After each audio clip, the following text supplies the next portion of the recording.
Pernah tak rasa hidup ni macam ada yang tak lengkap? Walaupun dah capai macam-macam, kita selalu mencari makna sebenar, mencari kebebasan hakiki, tapi kenapa rasa tak jumpa-jumpa?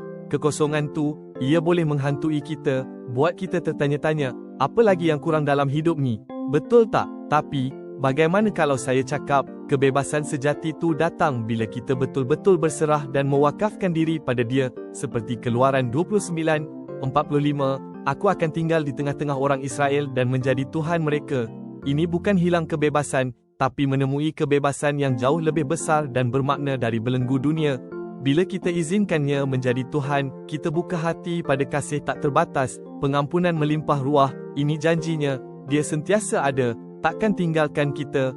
Penyerahan diri ni mengubah segalanya, dari dalam jiwa, barulah kita rasa damai, lengkap, dan benar-benar bebas. Inilah intipati kasih Tuhan yang tak berkesudahan.